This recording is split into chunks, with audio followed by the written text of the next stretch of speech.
UP में 7 चरणों में मतदान प्रक्रिया पूरी होगी, जिसमें पहले चरण का मतदान आज यानी 10 फरवरी को हुआ।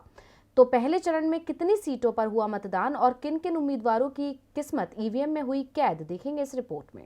10 फरवरी को पहले चरण में पश्चिमी यूपी के 11 जिलों की कुल 58 सीटों पर मतदान हुआ है और यूपी में पहले चरण की वोटिंग में सत्ताधारी बीजेपी, सपा, बसपा, कांग्रेस सभी दलों के प्रत्याशियों की किस्मत ईवीएम में कैद हो चुकी है। आपको बता दें कि पहले फेज की वोटिंग में कुल 623 प्रत्याशियों ने अपनी किस्मत आजमाई है। बीजेपी, बीएसपी और कांग्रेस ने पश्चिमी उत्तर प्रदेश से 58 प्रत्याशी उतारे हैं। वहीं सपा गठबंधन की ओर से समाजवादी पार्टी के 28, आरएलडी के 29 और एनसीपी का एक प्रत्याशी मैदान में है। 10 फरवरी को जिन जिलों में मतदान हुआ है उनमें शामली की 3 सीटें, हापुड़ की 3 सीटें, गाजियाबाद की 5 सीटें, मेरठ में 7 सीटें, मुजफ्फरनगर में 6 सीटें, बागपत में 3 सीटें, बुलंदशहर में 7 सीटें, गौतम बुद्ध नगर में 3 सीट, अलीगढ़ में 7 सीट, आगरा में 9 सीट, मथुरा में 5 सीट शामिल हैं। आज जिन 58 सीटों पर मतदान हुआ है उनमें जिन सीटों पर सबसे ज्यादा नजरें टिकी हैं उनमें कैराना, गौतम बुद्ध नगर, अतरौली, छपरौली और आगरा ग्रामीण सीट शामिल है, जिसमें सत्ताधारी बीजेपी ने आगरा ग्रामीण से उत्तराखंड की पूर्व राज्यपाल बेबी रानी मौर्य और नोएडा से पंकज सिंह को, तो वहीं कैराना से श्रीमती मृगांका सिंह, अतरौली से पूर्व मुख्यमंत्री कल्याण सिंह के पोते और योगी राज में मंत्री संदीप सिंह और छपरौली से सहेंद्र रमाला को उम्मीदवार बनाया है। और इन बीजेपी के उम्मीदवारों को नोएडा में सपा के सुनील चौधरी, कैराना में नाहिद हसन, आगरा ग्रामीण में आरएलडी के महेश जाटव, अतरौली में वीरेश यादव और छपरौली में आरएलडी के अजय कुमार का सामना करना पड़ेगा। इसके अलावा पहले चरण में योगी सरकार के 9 मंत्रियों की किस्मत भी दांव पर लगी हुई है।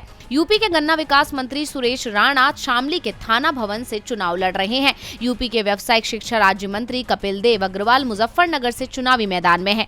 यूपी सरकार में जल शक्ति राज्य मंत्री दिनेश खटीक मेरठ की हस्तिनापुर विधानसभा से प्रत्याशी हैं।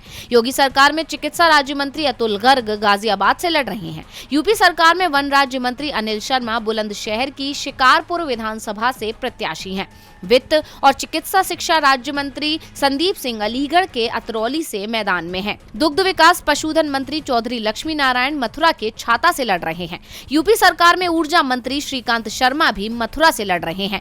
यूपी सरकार में खाद्य प्रसंस्करण राज्य मंत्री जीएस धर्मेश आगरा कैंट से प्रत्याशी हैं। पहले चरण में जिन सीटों पर चुनाव हो रहा है उनमें कुल मतदाता 22,78,373, पुरुष मतदाता 12,33,125, महिला मतदाता 10,45,105, थर्ड जेंडर मतदाता 1,435, पोलिंग स्टेशन 10,766, मतदान केंद्र 25,849। 2022 विधानसभा चुनाव बीजेपी के लिए काफी कठिन नजर आ रहा है, क्योंकि अगर 2017 की बात करें तो बीजेपी के खाते में सबसे ज्यादा सीटें आई थी। हालांकि 2012 में बीजेपी कुछ खास प्रदर्शन नहीं कर पाई थी। 2017 की बात करें, बीजेपी के खाते में 53 सीटें, सपा के खाते में 2, बसपा के खाते में भी 2 और आरएलडी 1 सीट पर जीत का परचम लहरा पाई थी। वहीं 2012 में कांग्रेस और आरएलडी गठबंधन के साथ मैदान में उतरे थे, जिसमें बीजेपी के खाते में 10, सपा के खाते में 14, बसपा के खाते में 20, कांग्रेस और आरएलडी का क्योंकि गठबंधन था तो दोनों को कुल मिलाकर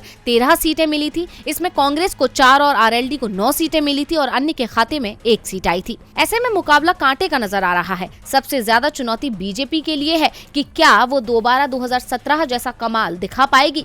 तो किसके सिर सजेगा ताज और किसे रहना पड़ेगा खाली हाथ, ये तो 10 मार्च को साफ हो जाएगा। टीवी लाइव की रिपोर्ट।